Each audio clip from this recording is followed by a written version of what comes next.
Magandang araw po, welcome po sa aking channel, Love9 TV. Patalasasan po, meron po ba kayong mga properties na napapabayaan or non-performing assets? Plan nyo ibenta, pero wala kayong oras sa pagbenta nito. Kung ito'y pagkakatiwala nyo po sa amin, tawag lang po kayo sa aking numero, usap po tayo, gawin ko po ng video for free. Yes, libre po, wala po kayong babayaran. Tutulungan pa namin kayong mabenta ang inyong property. Kami na po bala sa marketing, sa boosting or paid ads, even sa tripping, hindi na po kayo mapapagod sa pag-entertain ng mga buyers. Kami na po bala sa lahat. Tawag lang po kayo. Nandito po tayo ngayon sa Cavite kung saan meron po tayong bagong video presentation. Isang single attached na bungalow house dito sa isang exclusive subdivision na kumpleto po ang amenities at meron pong 24 hours security. Ito pong bagong video presentation natin ay may lot area na 121 square meters. May floor area na 80 square meters more or less. May 2 bedrooms, living area, dining area, kitchen, at may car garage na kakasya isang sasakyan. Dito po sa harapan ay pwede po kayong mag-garden at doon naman sa likod ay pwedeng lagyan ng service area. Halos bago pa po ito, gawa ng wala naman pong nakatira dito mula nung nabili ni owner. Nagkataon lang po na meron silang emergency, kaya ibebenta na lang nila ito. Opo, rush sale po ito. Mamaya po sa dulong parte ng video, pag-usapan natin ang presyo nito, pati distance, location, at travel time. Sa structure, wala po kayong ipapagawa. Sa pintura, maayos din. Sa garahe, nasa inyo na yan kung lalagyan ng bubong. Pero kung may extra na budget, maganda pong lagyan po yan.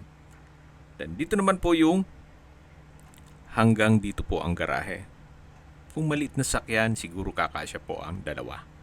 Dan dyan naman po yung likod ng bahay na kung saan pwede pong maglagay ng service area o dirty kitchen. Sa mga naghahanap po ng property, especially yung mga retirees na bungalow house lang para hindi mahirapang pumanik, ito na po yung hinahanap nyo. Simple lang, less maintenance, at ang kagandahan po ay meron pong 24 hours security. Ito po yung loob ng bahay na kung saan ito yung living area, yung dining area, sa dulo po yung kitchen. Gaya po nasabi ko sa inyo, wala po kayong papagawa dito sa loob. Maayos naman ang pintura ng ceiling at wall. Yun po yung pintuan na access sa likod ng bahay at meron pong maliit na countertop. May isang banyo at 2 kwarto. Ito po yung first bedroom. Sa spasyo, sakto lang. Hindi naman siya ganun kaliit at hindi naman ganun kalaki.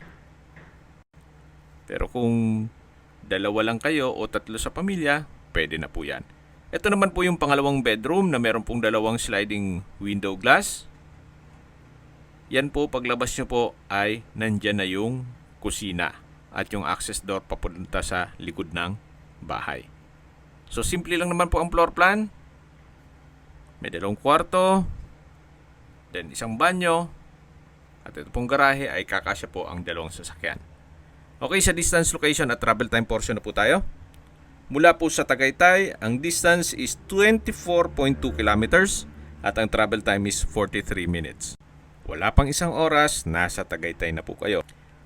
Mula naman po sa Public Market, Walter Mart, Genstar Plaza, groceries, convenience store, fast food and restaurants, banks, schools, church at iba pang business establishments, ang distance is 3.4 kilometers at ang travel time is 11 minutes. Mula naman po sa Lyceum of the Philippines, ang distance is 3 kilometers at ang travel time is 9 minutes. Kaya kung meron po kayong estudyante, well, malapit na po kayo sa Lyceum. At mula naman po sa Gentry Medical Center, ang distance is 3 kilometers at ang travel time is 8 minutes. Yan po yung lagi kong binabanggit sa inyo na dapat nyo i-consider sa paghanap ng property yung meron pong malapit na hospital. Hindi ko naman po sinasabing sakitin kayo. Yan naman po for emergency purpose lang naman. At mula naman po sa Calax, ang distance is 4.3 kilometers at ang travel time is 11 minutes. Ang Calax po ay connecting South Luzon Expressway, Skyway, all the way to North Luzon Expressway at ibang parte ng Metro Manila. Mula naman po sa Manila o sa airport, ang distance is 39 kilometers at ang travel time is 1 hour and 22 minutes. Okay, sa presyo na po tayo. Ang market value po nito o selling price ng mga ganitong unit dito sa subdivision ay 4.3 million. Pero si owner, medyo rush po ito, binebenta po ito ng 3.5 million pesos. Sa 3.5 million pesos, meron ka ng house and lot na single attached at ito'y bungalow house na may 2 bedrooms. Meron pa pong 24 hours security at kumpleto ang amenities. Nagkataon lang po na may emergency si owner kaya binebenta ito sa murang halaga. Kung sakali man po na maliit ito para sa inyo, meron po tayong ibang properties na mas malaki pero medyo mas malaki din ang presyo. Napaganda po ng lokasyon, malapit po sa lahat at ito po'y nasa mataas na lugar. Flood-free area. Kung may mga katanungan po kayo o gusto magpaset ng tripping, tawag lang po kayo sa aking numero. At sa mga kababayan naman natin nasa ibang bansa, meron po akong WhatsApp, Viber at Telegram. Same number lang po, 0917-316-3399. Sa mga nagtatanong naman po ng aming Facebook, meron po aming Facebook page na Nov9TV at Facebook Real Video. Meron din pong TikTok at Instagram. May ibang YouTube channel po kami, the Nov9TV channel, Nov9TV Listings,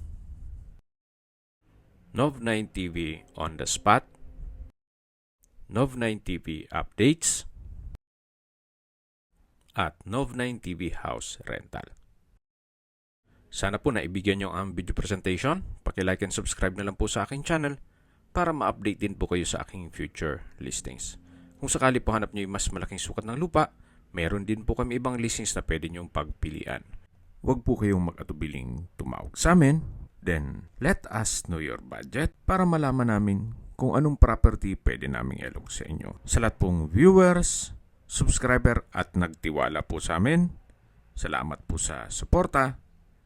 Ingat po kayo lagi at yung pamilya. Maraming salamat po.